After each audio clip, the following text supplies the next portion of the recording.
السلام عليكم ورحمة الله وبركاته.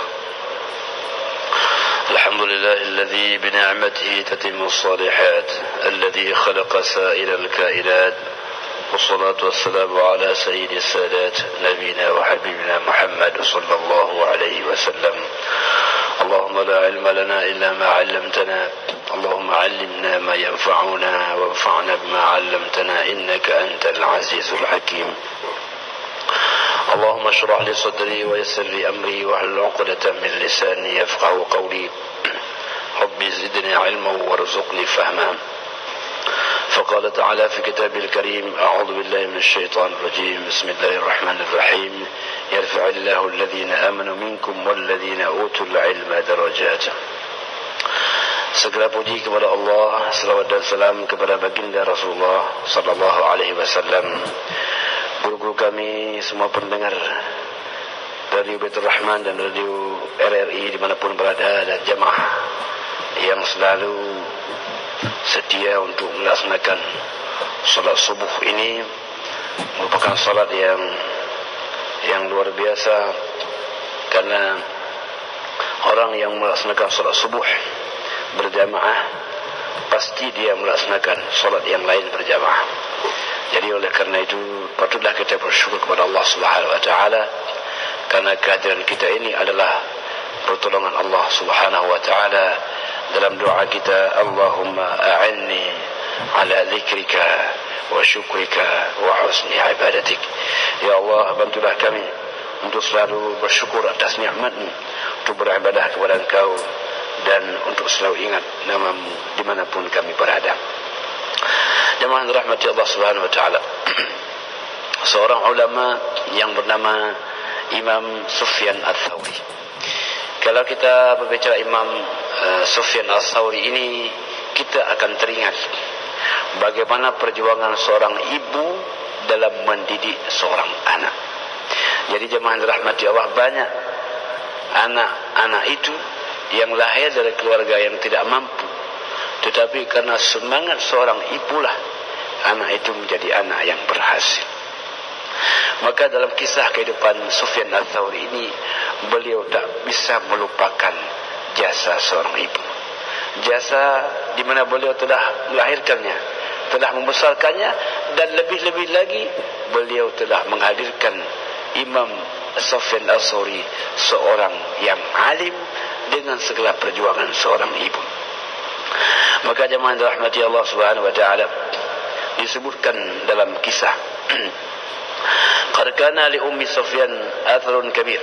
Jadi bagi ibunya Sufyan Ats-Tsauri memiliki dampak yang besar fi tasyaatihi, dalam membesarkan seorang ulama ini, wa tarbiyati, dan mendidiknya ala talabil ilmi, untuk menuntut ilmu. Jadi beliau sendiri orang yang alim, beliau sendiri yang menghadirkan Sufyan Ats-Tsauri menjadi orang yang hebat. Dan jemaah yang dirahmati Allah, beliau telah menghadirkan baik langsung ataupun tidak langsung kepada Imam Sufyan Ats-Tsauri guru yang sebanyak-banyaknya. Ada mengatakan hampir ribuan guru yang mengajarkan Sufyan Ats-Tsauri. Jadi hebatnya seorang murid karena banyaknya seorang guru, dan hebatnya seorang guru karena banyaknya jumlah muridnya. Jadi jemaah dirahmati Allah Subhanahu wa taala, kebersamaan luar biasa. Jadi ada orang yang pengalaman dengan sejumlah gurunya, dan banyak juga guru yang dapat melahirkan ribuan muridnya. Hamba Allah yang dimuliakan oleh Allah Subhanahu wa taala, sebelum kita berbicara lebih jauh, kita hendak tahu sebenarnya siapa itu Sufyan Ats-Tsauri. Nama beliau adalah Abu Abdullah Sufyan bin Sa'ad bin Masruq Ats-Tsauri Al-Kufi. Jadi jemaah dirahmati Allah, Tsauri ini bukan nama dekat beliau, tapi lebih kepada nama-nama nisbah kakek beliau. Jadi alimnya beliau telah mempopulerkan bahkan kakek-kakek beliau. Sama dengan Imam Syafi'i. Syafi'i bukan nama beliau, tapi kakek beliau.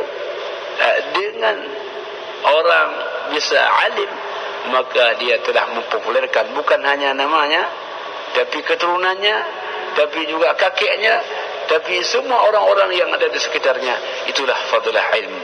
ilmu jemaah rahmatullah seperti orang punya minyak wangi. Kalau kita punya minyak wangi itu bukan hanya kita yang harum, orang-orang di sekitar kita juga ikut menikmati harumnya dan membawa harumnya kepada orang lain. Jadi jemaah rahmatullah, kalau ada orang alim, kita akan duduk di sampingnya, mendengar kisahnya, mendengar wejangannya. Itulah fungsi minyak wangi. Seorang yang alim itu laksana minyak wangi yang akan membagi-bagikan keharumannya, bukan hanya kepada keluarganya, tapi siapapun yang ada di sekitarnya. Jemaah rahmati Allah Subhanahu wa taala, beliau adalah bin Sa'id bin Masruq Al-Thawri Al-Kufi. Jadi orang Kufah. Kalau orang Kufah ini apa yang kita dikenal dengan ahli nahwunya, orang yang pandai grammar bahasa Arabnya. Tapi ini imam, bukan hanya itu, beliau adalah ahli fikih dan beliau adalah ahli di bidang hadis.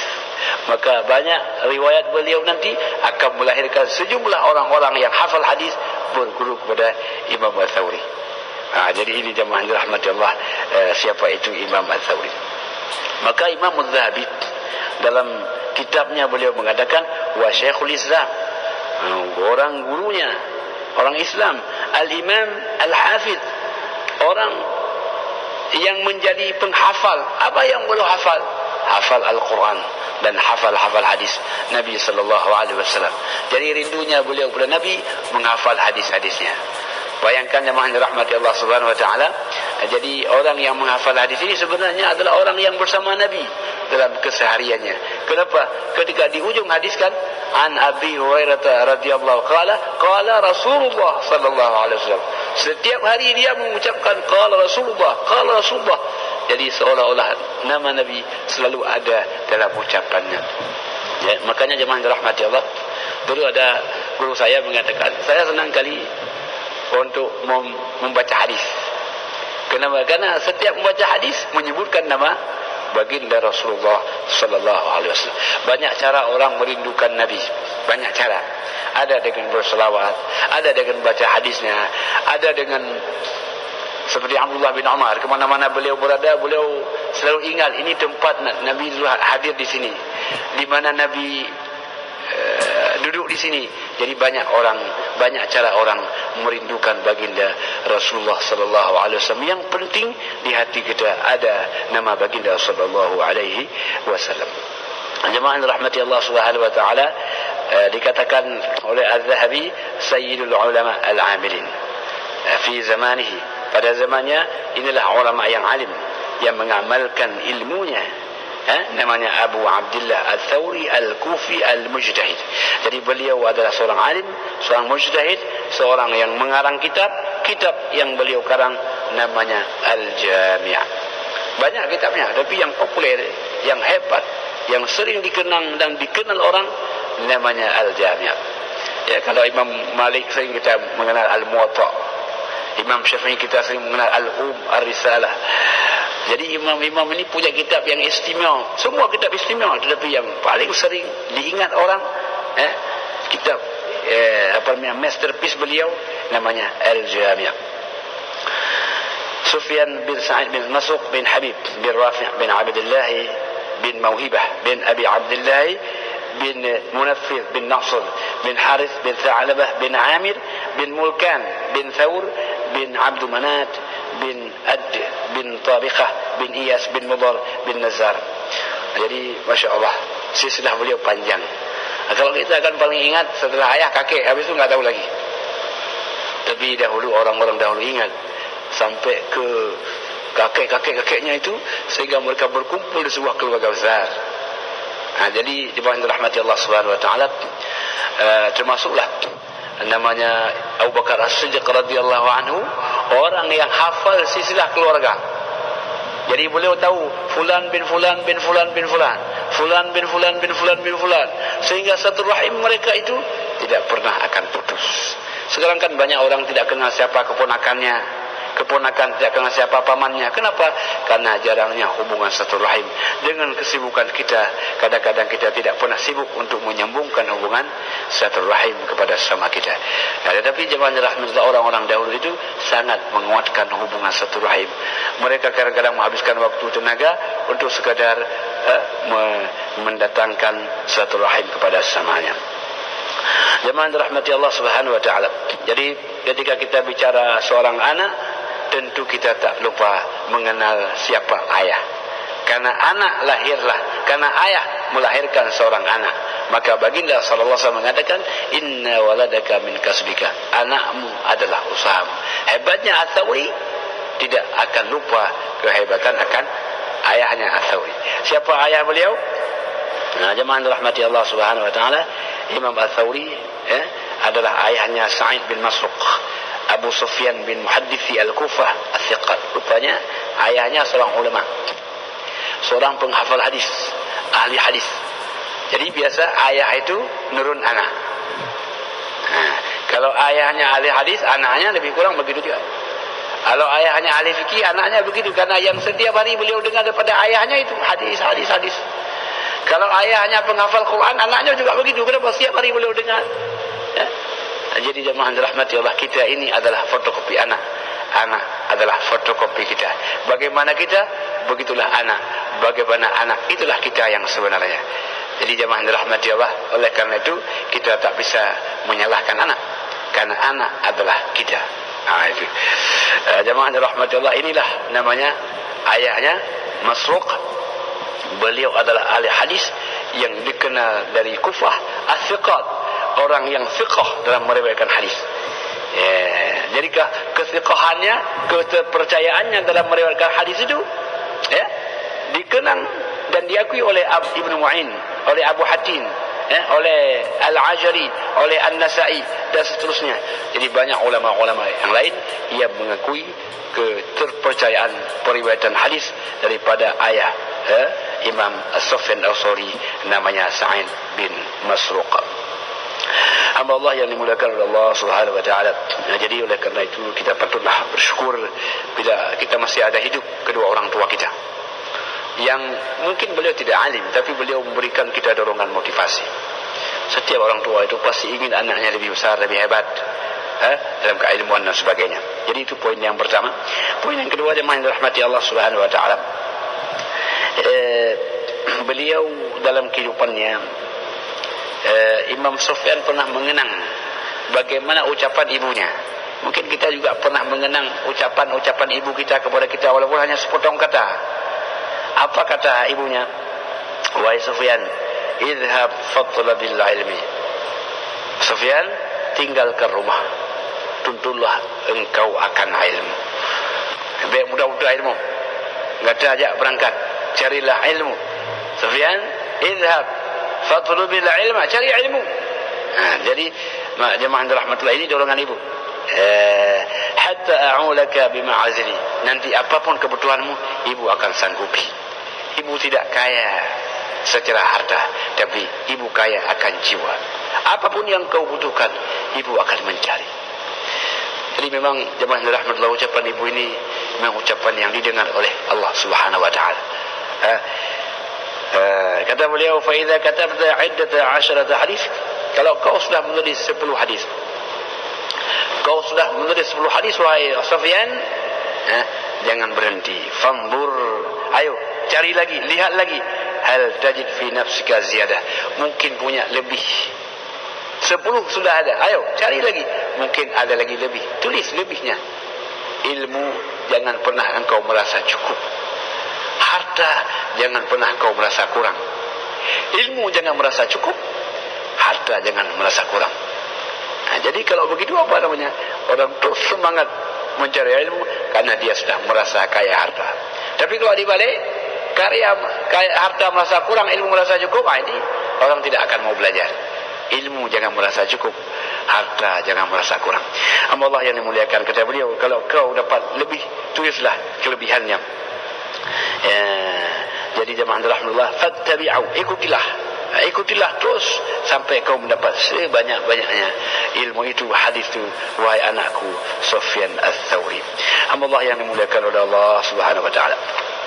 Jadi Sufyan Ats-Tsauri adalah orang yang semangat, murahiq, orang yang masih muda, masih remaja, wa kana yatawaqqal dzaka. Jadi nampak kecerdasannya, nampak semangat belajarnya, yatawaqqal, menyala kecerdasannya. Jadi anak-anak kita bukan tak cerdas, tapi belum kita nyalakan kecerdasannya, belum kita pancing kecerdasannya. Kan ada anak-anak kita lihat mungkin tidak bisa apa-apa, itu bukan tidak cerdas, tapi belum kita nyalakan kecerdasannya. Jadi jemaah yang dirahmati Allah Subhanahu wa taala, cerdasi persis seperti pisau atau seperti alat. Dia ketika kita asah, dia baru terasa, oh rupanya pintar dia, cerdas dia. Jadi anak-anak ini mestilah ilmu ini jemaah yang dirahmati Allah, semakin banyak kita belajar semakin cerdas sebenarnya. Semakin banyak kita pelajari semakin cerdas. Cerdas itu tidak datang di awal, dia datang di akhir. Jadi oleh karena itu kita berusaha menghafal, membaca, karena dengan itulah akan mencerdaskan kita. Jadi jangan harap cerdas di awal, nah. Jemaah rahmatullah subhanahu wa ta'ala, oleh karena itu maka dikatakan bahwa yatawaqqad dzaka, beliau akan tersinar kecerdasannya, sura imaman asiran manzurun ilaih, sehingga menjadi orang imam, orang yang terpengaruh dalam keilmuannya. Wa huwa syab, masih muda belia tapi ilmunya luar biasa. Anaknya masih muda, hafal Quran, hafal hadis, hafal fikih, masih muda tapi Masya Allah cerdasnya luar biasa. Kenapa? Karena ibunya dari awal tadi mengasah otaknya, mengajarkannya dari awal. Jadi anak-anak kita sekarang yang kecil-kecil, ayo kita berikan semangat, kita merepotkan diri dengan mereka. Suatu saat kita akan menikmati kerepotan kita masa lalu, akan terlihat terbayar ketika kita di usia tua. Ya Allah. Jadi tidak ada orang hebat tanpa kesibukan orang tuanya. Semua anak-anak yang hebat hari ini karena repotnya anak orang tua di masa kecilnya. Orang tua habiskan waktu sejam, 2 jam, 3 jam, bahkan seluruh hidupnya untuk mendampingi anaknya. Mendampingi. Oh, kalau dia nak mampu mengajar, mendampingi ke gurunya, diantarkan ke gurunya, dijemput dari gurunya, didampingi, diberikan semangat dan sebagainya. Jadi pengorbanan orang tua akan terasa nikmat nanti di penghujung hidup kita.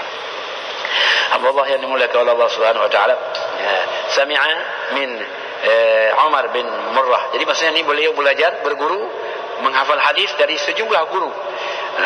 Tidak kita baca, banyak sekali di antaranya adalah kata beliau dari Amr bin Murrah, Salamah bin Kuhail, Habib bin Abi Thabit, Umar bin Dinar, Ibnu Ishaq, Mansur, Husain dan seterusnya. Sejumlah banyak guru-guru yang tak tersebutkan jumlahnya. Jadi jemaah rahmatullah, jangan kita memadai pada 1-2. Kalau kita bisa kaya akan guru kita, dimanapun ada kesempatan kita berguru, bergurulah, karena itulah kekayaan yang tak bisa dibeli.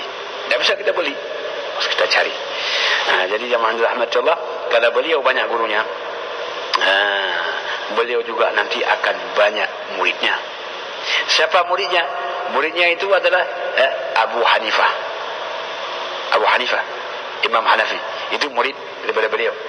Kemudian Ibnu Jurayj, Ibnu Ishaq, Mas'ar dan sejumlah ulama-ulama yang lain adalah murid daripada Abu Sufyan Ats-Tsauri. Jadi jemaah rahmati Allah Subhanahu wa taala, demikian pula jemaah rahmati Allah Subhanahu wa taala, beliau kemudian oleh sejumlah ulama mengatakan Sufyan Amirul Mukminin fil hadis. Beliau tokohnya hadis. Beliau tokohnya al-hadis, hadis Nabi sallallahu alaihi wasallam, sehingga kata seorang ulama namanya Ibnu Mubarak mengatakan la a'lamu ala wajhi al-ardi a'lamu minhu. Ketika itu saya belum tahu ada orang yang lebih alim. Ketika beliau menulis itu, kata beliau, saya belum tahu ada orang yang lebih alim daripada Sufyan Ats-Tsauri. Jadi ini kehebatannya, karena kehebatan orang ketika diakui oleh orang lain. Karena kita dilihat orang dan orang melihat kita. Jadi kata Ibnu Mubarak, la a'lam ala wajhi al-ardi a'lama minhu, saya belum tahu hari ini, hari beliau tulis tu, ada orang yang lebih alim daripada Sufyan Ats-Tsauri. Ya, jadi zaman rahmatullah, orang alim ini tidak pernah sepi dia. Kenapa? Malaikat selalu bersamanya. Kenapa? Ketika beliau menyampaikan pelajaran, malaikat hadir mendampingi beliau. Dan dimanapun beliau berada, maka orang akan datang bertanya, minta fatwa dan sebagainya. Jadi orang alim tidak pernah sepi, walau ketika muda, walau sudah tua, walau ketika sehat, walau sudah sakit, tetap saja mereka tak pernah sepi, karena beliau didampingi, minimal didampingi oleh para malaikat Allah. Jadi oleh karena itu jemaah rahmati Allah, mestilah kita mengajak anak-anak kita menjadi orang, calon-calon orang yang alim dalam hidupnya, sehingga mereka tidak pernah sepi. Dan kita sebagai seorang ayah pun tak pernah sepi, karena anak kita menjadi anak yang alim. Allah yang dimuliakan oleh Allah Subhanahu wa taala. Jadi Sufyan Ats-Tsauri ini seorang ulama yang terus beliau berpindah dari sebuah tempat ke tempat yang lain dalam rangka menuntut dan menyebarkan ilmu. Mulai dari Makkah, pindah ke kota Madinah. Dan kalau beliau berhaji, jemaah yang dirahmatullah, bukan hanya sekedar haji, beliau mencari ilmu dan menyebar ilmu.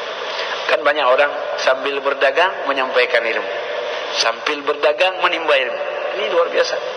Karena semangat keilmuannya itu dimanapun. Tidak kecimato gemapai, tidak gemapai. Ya, sambil belanja beliau belajar, jadi semangat ilmu yang luar biasa. Maka beliau sambil berhaji, sambil berilmu. Ya, jadi zaman rahmatullah ini Sufyan Ats-Tsauri ke Mekah, ke Madinah, bahkan sambil berhaji. Beliau juga ke Baitul Maqdis, beliau juga pergi ke Yaman untuk bertemu seorang guru bernama Ma'mar. Hanya untuk seorang guru beliau rela jauh perginya, menghabiskan sekian dana untuk belajar pada seorang guru yang bernama Ma'mar.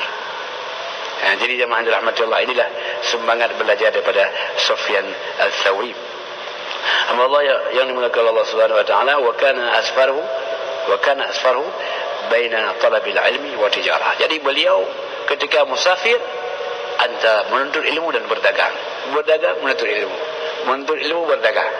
Jadi jemaah rahmatullah, tidak ada alasan kita sebagai orang yang bekerja, sebagai karyawan, sebagai pedagang, tidak ada halangan kita untuk belajar dimanapun. Yang penting semangat belajar ada, kita bisa menjadi orang yang hebat dengan semangat kita. Jadi beliau ketika musafir, ngebawa barang-barang gak mungkin, barang habis ilmu dapat. Dia bukan barang anak habis, ilmu anak, itu kan. Jadi ini yang luar biasa. Jadi beliau sambil berdagang, sambil belajar, sambil berdagang, sambil mengajar. Jadi ini kehebatan Sufyan Ats-Tsauri. Hamba Allah, jadi dikatakan wa kana asfaru baina talabil ilmi wa tijarah. Jadi ketika beliau berjalan kemana Pak Imam? Ya, saya berdagang dan belajar, saya berdagang dan mengajar. Jadi itu kehebatan Sufyan Ats-Tsauri. Jemaah yang dirahmati Allah Subhanahu wa taala. Jadi Imam Sufyan Ats-Tsauri tidak pernah menyia-nyiakan waktu. Waktu baginya adalah emas permata yang tidak dapat diambil kembali ketika dia sudah sirna. Kesempatan tidak akan kembali. Kesempatan sehat kita hari ini tidak akan ada di hari kemudian. Maka oleh karena itu jemaah rahmatullah, marilah kita gunakan kesempatan dengan sebaik-baiknya. InsyaAllah kita akan menggunakan waktu ini sebagai nikmat Allah yang luar biasa. Jadi salah satu nikmat yang tidak pernah kita rasakan adalah nikmat kesempatan. Banyak teman-teman kita yang seusia kita, mereka sudah pergi untuk selama-lamanya. Kita sudah kemarin sebelumnya sudah mendengar pengumuman inna lillahi, telah berpulang ke rahmatullah. Mereka sudah pergi dan tidak akan kembali lagi. Tapi alhamdulillah kita sampai saat ini Allah masih berikan kesempatan ini. Dan kesempatan ini kesempatan emas di ujung usia kita ini, kesempatan bertobat, berzikir, berfikir, berilmu, insya-Allah ketika kita hendak kembali kepada Allah, kembali dengan puas. Kenapa puas? Karena semua waktu itu kita gunakan dengan sebaik-baiknya. Dan ketika waktu tersia-siakan, orang akan sangat menyesal, ya Allah, kenapa waktu saya banyak yang lalai, ya Allah. Walladzina hum 'anil lagwi mu'ridun. Orang-orang yang beriman salah satunya adalah tidak boleh lalai dalam hidupnya, menggunakan waktu dengan sebaik-baiknya. Hadanallahu wa iyyakum ajma'in. Wassalamualaikum warahmatullahi wabarakatuh.